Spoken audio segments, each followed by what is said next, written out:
Assalamualaikum warahmatullahi wabarakatuh. Ayahanda, bunda, dan anak-anakku semua yang abah sayangi, abah cintai. Insya Allah, kematian adalah merupakan sebuah perpindahan. Kematian itu indah dan nikmat. Kematian itu seperti kita tidur. Kematian itu seperti kita kasaf waktu tafakur. Kematian itu tidak menyakitkan. Bangkai batang tubuh ini adalah bangkai. Insya Allah, bangkai ini saatnya dipanggil pulang. Kalau memang bangkai ini belajar mengenal hakikat diri di balik bangkai ini, pasti dia akan mendapatkan kemuliaan dari Allah Subhanahu wa Ta'ala. Paling belakang daripada bangkai batang tubuh ini, darah, daging, tulang, kulit, urat bulu, jantung, ampul, limfa, hati, dan paru-paru ini adalah nur yang dititipkan ke dalam batang tubuh ini, yang dititipkan ke dalam batang tubuh atau bangkai ini. Saat pulang nyawa ini memeluk, mulai perlahan Nur Muhammad memeluk tubuh hakikat ini namanya nyawa. Kemudian Nur Muhammad peluk juga sampai kepada nafsu rabanya.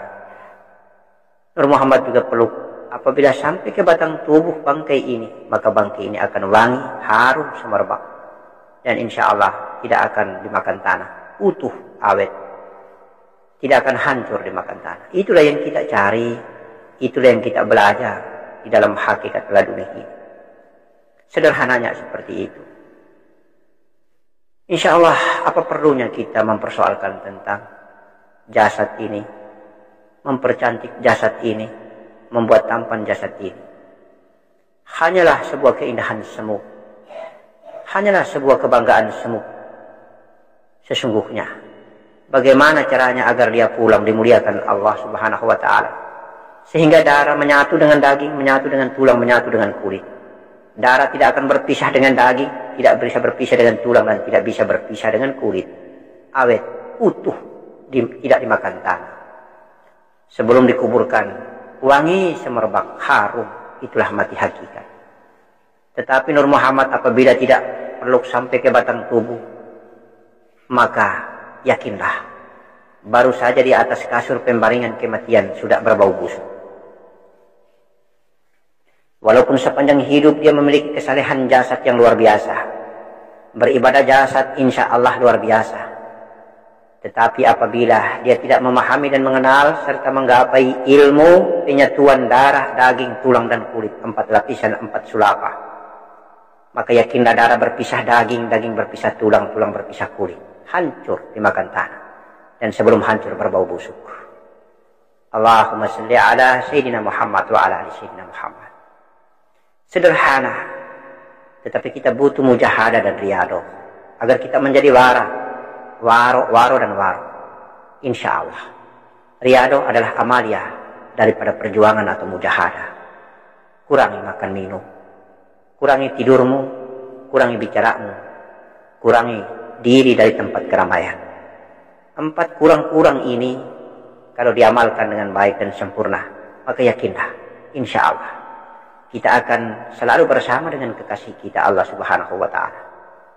Tidak mustahil cinta kita bertaut, bermesraan dengan Allah Subhanahu wa Ta'ala lebih indah dan nikmat. Kita akan lupa tentang kenikmatan dunia.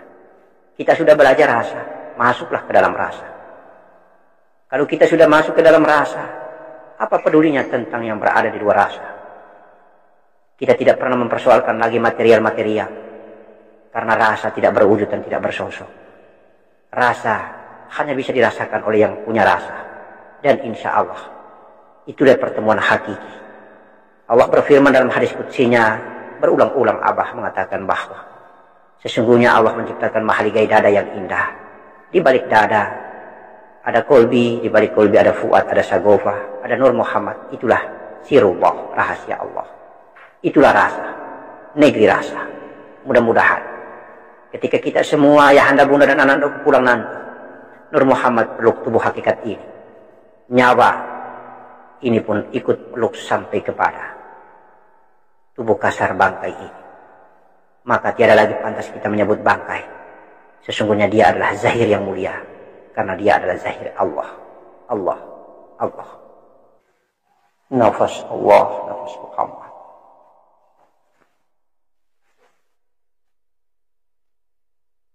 nafas dada, nafas perut, nafas mulut, nafas hidung. Kadang orang berangkat pulang dalam keadaan mulutnya terbuka. Orang berangkat pulang dalam keadaan mulut tertutup. Nafas keluar ikut mulut dan sampai selesai. Ada pula nafas masuk ikut hidung, kemudian tenggelam kembali ke asalnya sampai selesai.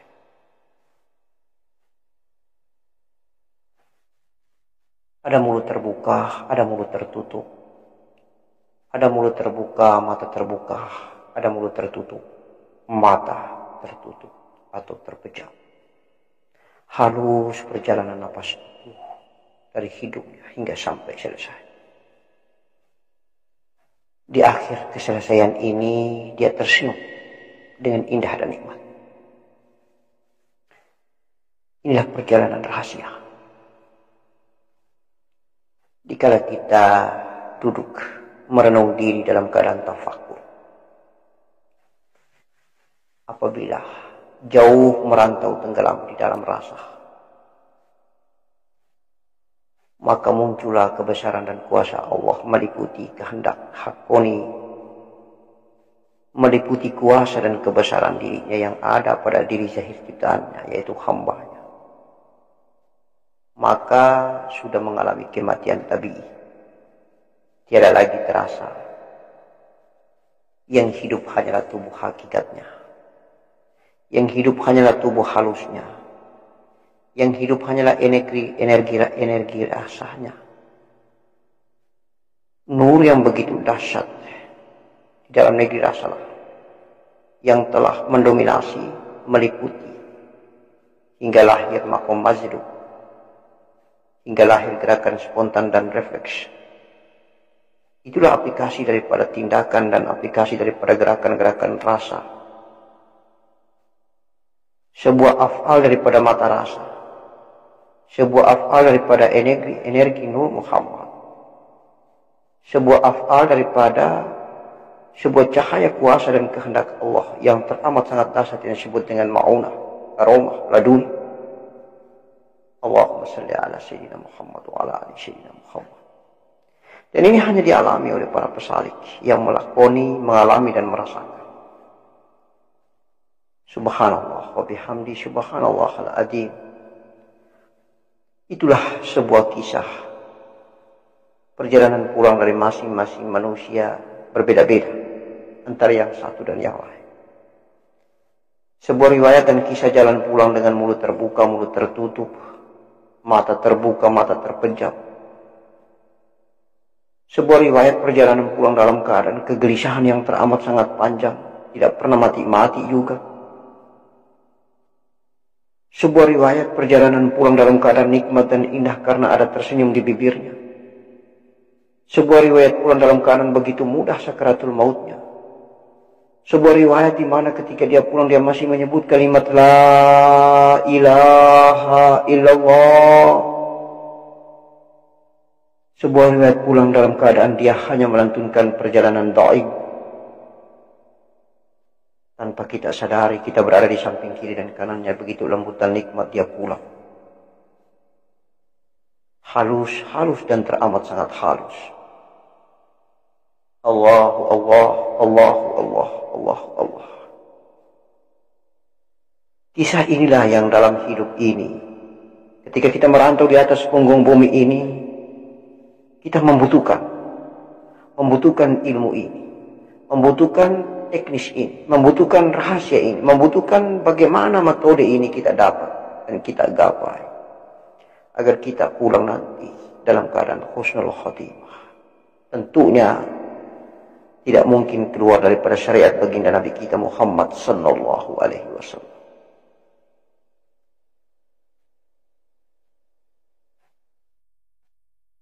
Karena dengan menjalankan syariat yang sempurna,